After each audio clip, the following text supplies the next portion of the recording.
Hello friends, मैं Vishnu Sharma VK mathematics point में आपका हार्दिक वेलकम करता हूं। आज हम बहुत ही स्पेशल टॉपिक की बात कर रहे हैं। इंजीनियरिंग हमने स्टार्ट की है लाप्लास ट्रांसफॉर्म। ठीक है, लैप्लास ट्रांसफॉर्म। ये लाप्लास ट्रांसफॉर्म होता क्या है, क्या होता है, मतलब किस में काम आता है, ये सब हम बात करने वाले हैं आज। ठीक है, पहले मैं बता रहा हूँ लाप्लास ट्रांसफॉर्म, और इस टॉपिक में लिखा हुआ है मैंने इंजीनियरिंग मैथमेटिक्स थर्ड। इसका मतलब है इंजीनियरिंग मैथमेटिक्स के थर्ड सेमेस्टर में हमारा ये टॉपिक यूज होता है। ये पूरी यूनिट है लाप्लास ट्रांसफॉर्म, तो हम उसकी बात करेंगे आज। ठीक है, तो लाप्लास ट्रांसफॉर्म बेसिकली हमारा इंजीनियरिंग मैथमेटिक्स एंड फिजिक्स, ठीक है, इन तीनों में बहुत ज़्यादा यूज है इसका। लाप्लास ट्रांसफॉर्म ज़्यादा यूज है आपका इंजीनियरिंग में। ओके, इंजीनियरिंग में लाप्लास ट्रांसफॉर्म का बहुत ज़्यादा यूज है कि लाप्लास ट्रांसफॉर्म हमें स्टडी करने वाले हैं यहाँ पे। ओके, तो लाप्लास ट्रांसफॉर्म के लिए मैं आप बता रहा हूँ आपको, ध्यान दीजिएगा। लाप्लास ट्रांसफॉर्म में जैसे यहाँ पे लाप्लास ट्रांसफॉर्म एक्चुअल क्या है, जो डिफरेंशियल इक्वेशन है उसको सोल्व करने के लिए काम आता है। लाप्लास ट्रांसफॉर्म डिफरेंशियल इक्वेशन को एल्जेब्रिक इक्वेशन में ट्रांसफर करने के लिए लाप्लास ट्रांसफॉर्म का हम यूज करते हैं। ठीक है, जैसे यहाँ पर देखिएगा लाप्लास ट्रांसफॉर्म, लाइक जैसे ये कोई टी फंक्शन है, लाइक मैं जैसे बना देता हूँ यहाँ पे। ओके, यहाँ पे टी, यहाँ पे एस। देखिए एक्चुअली क्या है, function of real variable, function of real variable T. यहाँ पे रियल वेरिएबल टी है, और इसका मतलब क्या है, function of real variable, complex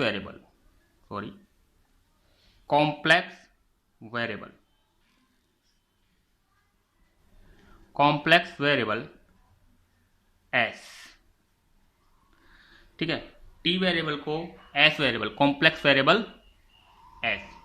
okay, तो ये हमारा क्या काम करता है, जो टी वेरिएबल है और एस वेरिएबल है।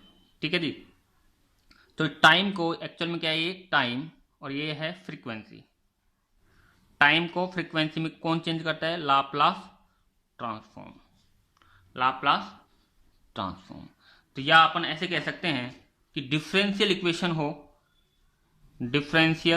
इक्वेशन या पार्शियल डिफरेंशियल इक्वेशन, ठीक है, तो इनको चेंज करता है किसमें, एल्जेब्रिक इक्वेशन में चेंज करता है। कौन चेंज करता है, लाप्लास ट्रांसफॉर्म, वो है लाप्लास ट्रांसफॉर्म।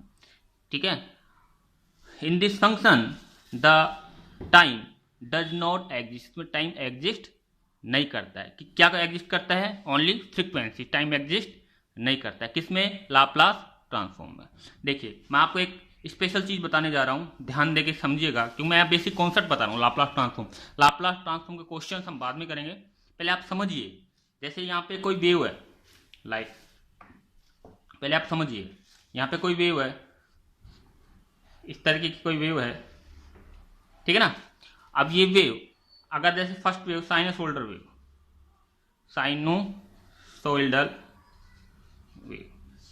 की बात में, तो साइनोसोइडल किस तरीके बनेगी, इसकी अगर साइनोसोइडल बनाए तो इस तरीके से बनेगी साइनोसोइडल। ठीक है, सेकंड हम बात करें एक्सपोनेंशियल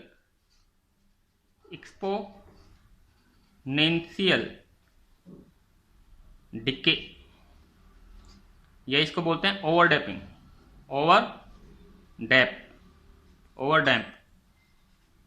ठीक है, तो ओवरडैम्प या एक्सपोनेंशियल डिके, तो इसको क्या कैसे बन सकता है, ये ग्राफ कैसे बनता है, मैंने आपको सिखाया हुआ था एक्सपोनेंशियल फंक्शन का, इस तरीके से बनेगा।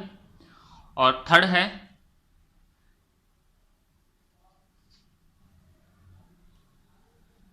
क्या होगा, साइनोसोइडल एंड एक्सपोनेंशियल डिके, मतलब ये दोनों का यूज होगा, साइनोसोइडल और एक्सपोनेंशियल। तो इसमें ग्राफ किस तरीके से बनेगा, ध्यान दीजिएगा, इसका ग्राफ कुछ इस तरीके से बनेगा, ओवर डैम्प भी हो जाएगा और साइनोसॉइडल भी रहेगा, इस तरीके से बनेगा। और फोर्थ है एनीथिंग एल्स, कुछ भी बन सकता है, एनीथिंग एल्स, ठीक है। ये वाले ग्राफ है। तो जो फर्स्ट ग्राफ है साइनोसॉइडल, तो साइनोसॉइडल जो है एक्चुअल में हमारे किस में काम आता है, फोरियर ट्रांसफॉर्म में। किस में काम आता है, फोरियर ट्रांसफॉर्म, फोरियर ट्रांसफॉर्म। और इन दोनों चीज का यूज, साइनोसॉइडल और एक्सपोनेंशियल डैम्प, ये है डिके, इन दोनों को मिला के क्या बनता है, फर्स्ट और सेकंड को मिला के क्या बनता है, लाप्लास ट्रांसफॉर्म। इसका ग्राफ कैसे बनता है, लाप्लास ट्रांसफॉर्म। एक्चुअल में लाप्लास ट्रांसफॉर्म फंक्शन टी, मैंने बोला था टी को एस में कन्वर्ट करना, टी फंक्शन को एस फंक्शन में कन्वर्ट करना। यहां ध्यान दीजिएगा, देखिएगा, जैसे F of T Laplace transform of function F of T, इसको कन्वर्ट कर देंगे एफ ऑफ एस, ये हो जाएगा एफ ऑफ एस। और एफ ऑफ एस की वैल्यू क्या होगी, 0 to infinitive F of T minus s t d t. Actually में इसको क्या बोलेंगे, integral of f of t into e power minus s t with respect to d t from 0 to infinitive. इस तरीके से बोलेंगे 0 टू इन्फिनिटी, तो इस तरीके से बोलेंगे, ये है लाप्लास ट्रांसफॉर्म। अब लाप्लास ट्रांसफॉर्म डायरेक्ट देखो, इसको सोल्व करना, क्योंकि यहाँ पे जैसे 1 का निकालना है तो 1, इसको सोल्व करने के बाद रिजल्ट क्या क्या आएंगे वो मैं आपको बता रहा हूं। जैसे एफ ऑफ टी, जैसे मैं बोलूं अगर लाप्लास ट्रांसफॉर्म 1 का करना है, 1 का अपने को लाप्लास ट्रांसफॉर्म करना है, ठीक है, इसका लाप्लास ट्रांसफॉर्म इस तरीके से लिखेंगे। तो लाप्लास ट्रांसफॉर्म 1 का क्या होगा, 1/s। मैंने बोला कि t को s में कन्वर्ट करेंगे। जैसे मान लो मैं बात करूं e की पावर at, इसका लाप्लास निकालना है, इसका लाप्लास क्या होगा, 1/s माइनस a। s की वैल्यू क्या है, 0 से ग्रेटर है, और s की वैल्यू a से ग्रेटर है, ठीक है, a से छोटी हो ही नहीं सकती, क्योंकि यहाँ पे 0 हो जाएगा, और 0 हो जाएगा इनवैलिड फंक्शन हो जाएगा। थर्ड पोजीशन क्या है, t की power n Laplace, very important है, t की power n factorial n upon n plus 1, ठीक, इसमें भी n 0, ठीक है ना, s0। तो इसको और क्या लिख सकते हैं, इसको फैक्टोरियल n को क्या लिख सकते हैं, gamma function n plus 1 upon s n plus 1। Okay, जो यहाँ n है वो -1 से ग्रेटर है, -1 से ग्रेटर है, और s जो है वो 0 से ग्रेटर है। इस तरीके से है फंक्शन। फोर्थ फंक्शन है साइन 80। देखो अब इसमें क्या करेंगे, इसका लाप्लास निकालना है, तो इसका लाप्लास कैसा होगा साइन 80 का, a/s² प्लस a²। इस तरीके से लाप्लास ऑफ cos 80, cos 80 का क्या होगा, s/s² प्लस a²। ध्यान रखो, cos में s आता है, लास्ट में s आता है, तो यहाँ पे s लिख दो, ये याद रखने की ट्रिक है, ठीक है। इस तरीके से हम हाइपरबोलिक के भी निकाल सकते हैं और सिंपली फंक्शंस के भी निकाल सकते हैं। ये है आपका, चल मैं लिख के बता देता हूं, हाइपरबोलिक का क्या होगा, साइन हाइपरबोलिक 80, साइन हाइपरबोलिक 80। तो हाइपरबोलिक में क्या होगा, हाइपरबोलिक में इसमें सिंपल सा डिफरेंस है, यहाँ प्लस की जगह माइनस आ जाएगा, a/s² माइनस a²। और लास्ट है, जैसे हम बात करें कोस हाइपरबोलिक 80, तो कोस हाइपरबोलिक 80 का s/s² माइनस a²। इस तरीके से फंक्शन है, और यहाँ भी s की वैल्यू 0 हो जाएगी, 0 से ग्रेटर हो जाएगी, और यहाँ पे हाइपरबोलिक में क्या हो जाएगी, हाइपरबोलिक में क्या हो जाएगी, mod a, ठीक है ना।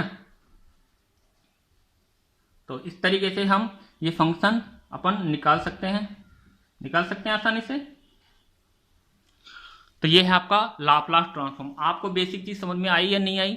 बेसिक चीज क्या है, जो आपका टाइम फंक्शन है, टाइम वेरिएबल है, उसको कॉम्प्लेक्स वेरिएबल में चेंज करना, मतलब टाइम को फ्रीक्वेंसी में चेंज करना लाप्लास ट्रांसफॉर्म कहलाता है। और लाप्लास ट्रांसफॉर्म की रिक्वायरमेंट हमें क्यों पड़ी, क्योंकि डिफरेंशियल इक्वेशन है उसको ऑर्डिनरी डिफरेंस पार्शियल, एक्चुअल में क्या था कि पार्शियल डिफरेंशियल इक्वेशन को ऑर्डिनरी डिफरेंशियल इक्वेशन में पहले चेंज किया जाता है, और ऑर्डिनरी डिफरेंशियल इक्वेशन को एल्जेब्रिक इक्वेशन में चेंज करने के लिए लाप्लास ट्रांसफॉर्म। और एल्जेब्रिक में क्यों किया, क्यों एल्जेब्रिक इजी टू